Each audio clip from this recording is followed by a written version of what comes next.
So thank you so much for joining me on this very first session of Deconstructing ADHD for Parents. The whole series will be free to encourage as many people to join and get the information and share knowledge and learn more. Collectively, we can be quite powerful and also recognize that we're not alone. So let's just dive straight in. What we're going to cover today is looking at debunking common myths and perceptions around ADHD. We're going to take a deep dive into the mind of a child with ADHD. And I'm going to share some positive psychology panaceas or solutions which might surprise you and encourage you. We're going to end then with a Q&A. So first of all, I'd like to start with a quiz. And I'd like you to use the chat to tell me whether this is true or false. So the rates of ADHD in children have sharply increased in the UK. True or false? Okay. True. Great. Yeah, it is true. And actually, it was actually only recognised by NICE, which is the National Institute for Health and Care Excellence, since 2000. So this is a natural curve of increase. It has also, what has been particularly noted, it's been higher in adults. But there is no updated figures since around 2018, 2019. So we need to be really, really careful that we're not basing those figures on the unknowns. And a lot has happened, as we know, since 2018. Next question. ADHD is overdiagnosed. True or false? True, false. Okay, this is mixed. Okay, so it is actually false. It's not overdiagnosed, or there's no studies suggest it's underdiagnosed, with many young people slipping under the radar for it. Next question. True or false? ADHD is more prevalent and severe in boys. True. Okay, again, mixed. This one is actually false. So yes, if you look at some of the figures, you will see that currently boys are 4-1 for their ADHD diagnosis. However, again, we have no updated figures since 2018. But as you look at the statistics for adults, it is leveling out. So you'll see that a lot more women are now getting diagnosed with ADHD, and often because that has been missed in childhood. And NICE have made the call in 2018 for the underdiagnosis of ADHD in girls. So they've asked for more attention to be looking at those areas. And more likely, girls are inclined to display those inattentive rather than those external behaviours. So it can be harder to pick up. Next, true or false? ADHD is hereditary. True. Okay, most of you say true, and it is true. Although, it is patchy. We don't actually know the whole story. But some of the recent data suggests on average, it's quite a big range, but on average is around 76% is likely to be related to genetics. And that's been demonstrated in twin studies.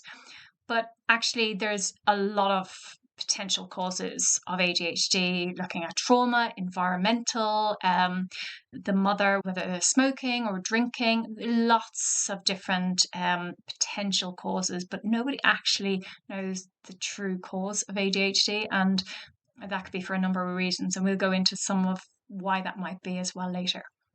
And finally, true or false, isn't everyone a little bit ADHD? Okay. Yeah. You're absolutely right. ADHD is not an occasional condition. And if you look at the ADHD iceberg, you will see some of those common known attributes, which is hyperactivity, inattention, impulsivity. And also people might notice kind of distracted, disconnected, extreme emotions, laziness, doesn't listen. But those people who know and love these children see other traits such as kindness and generosity, being smart, loyal, funny, empathetic, tactile, and actually quite happy. But if you look at beneath the iceberg in those areas that are blind, and when we say blind, often the child isn't even aware of this. So these might be the slow working memory, poor sleep, disorganization, low moods, hyperfocus, sensory issues, and poor self-regulation. But what is also hidden are those traits that are experienced. So things like they're resilient, bouncing all the time, bouncing back. They're persistent. They're often rejected and they feel judged and criticized a lot and often feel like a failure and sometimes completely helpless. But they are also very hardworking and probably work harder than a lot of the other children around them. However, their efforts are not bringing back the rewards. But they can also be quite brave. And if you look at some children, obviously every child is individual, but some are quite confident and will go straight into a group. And that requires bravery before maybe they get knocked back. And quite often they get a bit bored because it's quite hard to maintain repetition and mundane tasks quite a lot. Most often they feel underestimated. They feel that they can achieve much more than other people think that they can achieve. Ultimately, it is a spectrum. Now, when I say spectrum, please be aware that this is not a medically recognized spectrum. But if you look at, there's 3 subtypes of ADHD: inattentive, hyperactive, impulsive, and combined. So that's the 2. The combined subtype is the most common. But if you look at this wheel, you can see how it can vary quite a bit from child to child. So there may be developmental delays, there may not be. There may be forgetfulness, inattention, impulsivity, but each child will have a varying degree of each of these pies, which makes them very different, which makes it a spectrum, even though it's not actually a spectrum. But what makes it more complicated is that between 60 and 100% of those with ADHD will experience what is called a comorbid condition, which is experiencing another coexisting condition on top of ADHD, or one or several. One of those that you might have heard before is ASD, and often those who their primary diagnosis that is ASD are between 30 and 80% more likely to have ADHD. If we're looking at those solely as having ADHD as their prominent diagnosis, up to 50% of those may also show ASD traits. But there's other things like learning challenges, and this is probably the most common because it's about 89% might as well have a learning challenge alongside or on top of ADHD, and that might be dyslexia, dyspraxia, dyscalculia. With dyslexia alone, it's between 18 to 45%, which is quite a range. We'll talk about that in a minute too. Also then looking at conduct disorders, and this is a potential risk. So between 30 and 50% are at risk of developing a conduct disorder, whereas quite disruptive behavior. This risk can be reduced if that child is getting the right support. But what's quite interesting is, if you've heard of or you might have experienced it with your child, is oppositional defiance disorder. And that can be found in around 50%. So half of the children might experience that consistently, or at one time or another. It's quite common alongside ADHD. And then you might have also heard certain things about anxiety and mood disorders, but they might be related to other things. But when you look at all of these comorbid conditions that commonly exist, there's a lot we don't know. There's a lot of ranges in there. And, you know, when we think of where does ADHD come from, where does it stem from, what is this spectrum? What does my child have? There's so many unknowns and uncertainties, both for you and your child. How can you support your child when you don't know how to help them, when you don't know what's wrong, you don't know what they need? So just for a moment, I am actually going to focus on what we do know, which is quite important. And what we do know is that the adult brain and the child brain is very, very different. So if we think of how the adult brain is wired, we run basically on a program, and them less so. So thinking of that program, so the way we communicate, the way we feel, and the way we process information is even very different from other adults. So we're all running different programs, which is based on our backgrounds, our family or education, our culture, our peer group experiences, etc. And in most cases, we may think that other adults don't understand us or don't understand what we mean. So if you think about that in relation to a neurotypical child, we're speaking a different language. Now, when you throw in ADHD into that, an ADHD child's brain, you're adding in a whole nother level. So if you think of your neurotypical child and an adult, the language difference, and think of now the ADHD brain in a child has quite considerable differences. And lots of research is coming out suggesting that the ADHD brain in the child is actually smaller than a neurotypical brain. And in particularly, it's smaller within the amygdala and the hippocampus, which affect how the child processes and regulates emotions. And also the frontal lobe may also be smaller in volume, and this leads to inattention, impulsivity, and problems with social interactions. Now, it does appear to level out as they grow, but Russell Barkley does quite a lot of work on this, and actually he positions ADHD as a self-regulation disorder as opposed to an attention deficit disorder. And his theories are that a child with ADHD is 4 years behind in some areas of development, such as self-regulation. So when you think about that in terms of helping your 12-year-old child to get ready for school or pack their books or whatever that is, you ideally need to be looking at them and treating them through a lens of an 8-year-old. So just things to consider there, are you pitching not only of the same language, but in the right age bracket for that child? So I love this slide. Okay, so I know we've all been there. So we're talking to our child and we're asking them, please, can you come to the table for dinner?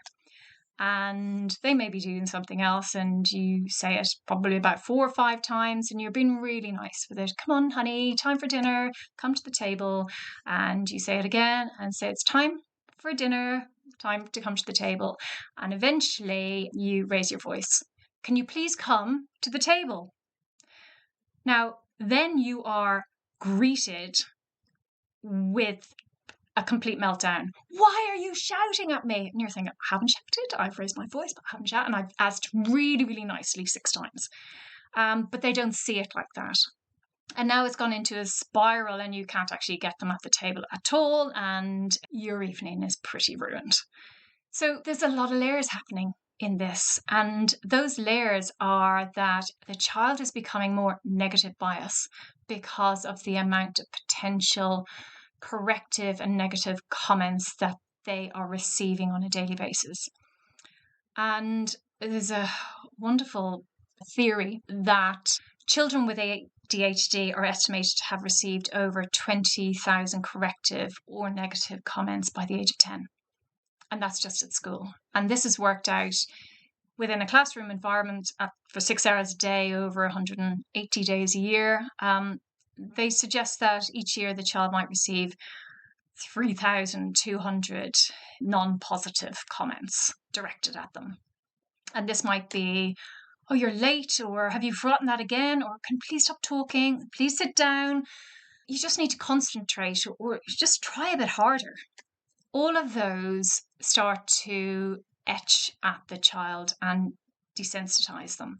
There's so much negativity, probably around 80% more negativity than other children are receiving. So what can we do to support them? So let me just pause for a minute and explain who I am. So my name is Zena Hicks. I'm a positive psychologist, coach, author, and also work with parents and moms to support their children through parenting ADHD. But I got into positive psychology quite a number of years ago when my son was quite small, and we knew there was some challenges there. And I think I was struggling a lot more than he was struggling, or he thought he was struggling. And it just landed on me. Positive psychology is looking at what's right with people rather than what's wrong. And we do spend a lot of time, well, I did spend a lot of time looking at what was wrong. How can I fix this? What's wrong? And it's the whole deficit model. So positive psychology is specifically looking at what's right. When I studied, I did a master's in it. Now I'm doing a doctorate in it, working with parents of children with ADHD. But what it made me do is look at the synchronicities that were in ADHD and in positive psychology. And I go, well, hold on a minute. There's a lot of great stuff about being ADHD. I ended up getting a diagnosis myself, having gone through so much with my children. I'm going, isn't that normal? Okay. I was told maybe it's quite likely you also have it too, hence the hereditary bit. So when I looked at these synchronicities, I noticed that positive psychology not only could benefit the parent, but also the child, because it has so many parallels, enabling a really holistic starting point to build on. And positive psychology looks at strengths. It looks at building up those strengths in a person and what's going right. So think of those natural ADHD traits. With young people, they're primarily living in the present. And with ADHD, time is quite blurred. So can't really think about the future in any great detail. And the past is one big blur. So it might be, this happened to me recently, and it might have happened 2 years ago, or something similar. But if you think about living in the present, that has a synergy with mindfulness, because mindfulness is all about living in the present. So how do we get the ADHD mind that is very present directed through mindfulness? And when I started with that, I go, oh, look, there's so many more synergies. So hyperfocus. Hyperfocus can appear to be a bad thing when they're focusing on the wrong thing, but actually it can be really positive because it's excellent for productivity. And in positive psychology, there's something we call flow, which is absorbing yourself in a connected activity. And that, again, great for projects, great for productivity, and it's really great for the mind to kind of live beyond time, which is wonderful. So it wouldn't take too much to create that hyperfocus into flow. When we looked at external behaviors, I thought, well, this is just authenticity, isn't it? Now, fair enough that external behaviors can be quite disruptive and destructive, but how much would it take to channel those external behaviors into, showing those great things, the kindness and the funniness and the happiness and the creativiness, those authentic pieces which can be celebrated. There's also a bit about reward sensitivity and punishment, but thinking about that immediate response or that immediate reward for doing things. And that can be seen in gratitude and appreciation. So again, that connected piece or acts of kindness goes really, really well there. We spoke earlier about positive self-bias, and positive self-bias, quite a lot of children with ADHD are quite positive and complimentary towards themselves and elevate themselves sometimes much higher than teachers' expectations, until they're told, okay, that's not quite right. And then they kind of lose that positive self-image. But they can be built up by using character strengths, and character strengths offer a focus on what they're really good at.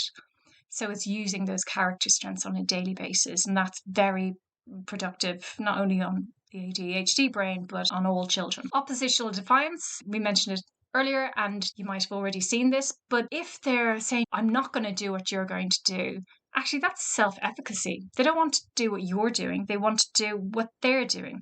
Now, again, that's not ideal from a parenting perspective, but the synergies there. You go, okay, well, what would we have to do to move oppositional defiance into self-efficacy? And finally, I'm going to just mention ironic mental control. Now, if anybody doesn't know what that is, it is essentially also known as the white bear problem. So if I was to tell you, please do not think of a white bear. Just don't think of a white bear no matter what. What are you thinking of? Quite likely a white bear. So with children that have ADHD, it's really important to share the positive action that you want them to do rather than controlling negative responses. So an example, careful, don't spill the milk. And what are they going to do? They're going to spill the milk. And they're spilling the milk because you've given them a direction. They're not hearing the don't, they're just hearing the instruction. So you could, I suppose, theorize that ADHD is quite compliant. So how can we use positive statements to encourage the better behavior or the response that we wish to see? So, well done at carrying the milk so carefully.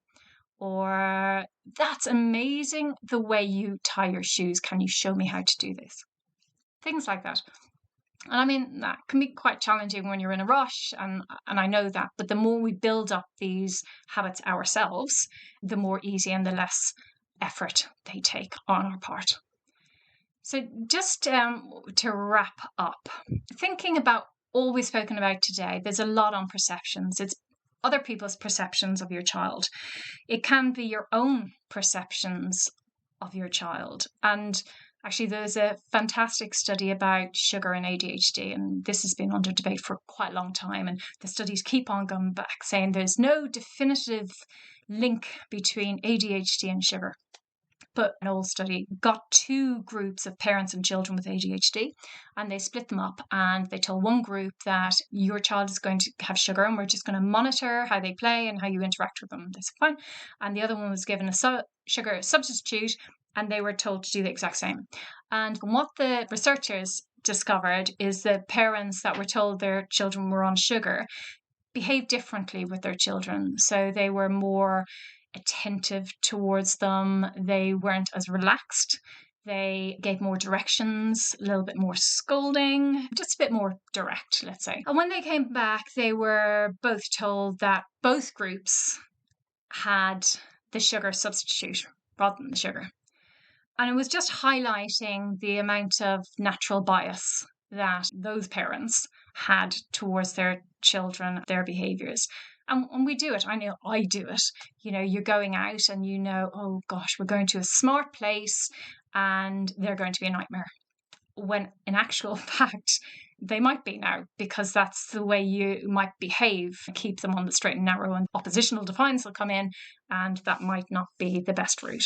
So we just need to watch what our own personal perceptions are from our lived experience. What is the program we're running? So to end this, I challenge you to see what you can do to change your perceptions, to help your child change their perception. Children with ADHD are perfect as they are, and they just need others to believe it too. I'm going to leave you with that. So next week, we will look at how not to lose it with your child, enhancing that resilience for parenting, and making sure that we're seeing our children with a new lens every day. And that can be really, really hard. So what do we need to put in place for that when they push our buttons, when we're really worried about them? All of these things that keep us emotionally charged. I hope you've got value from that session. Every single week we'll deliver a different topic just to keep you informed, give you some practical strategies using positive psychology. Thank you for staying with me all this time, and I'm now going to open it out to questions.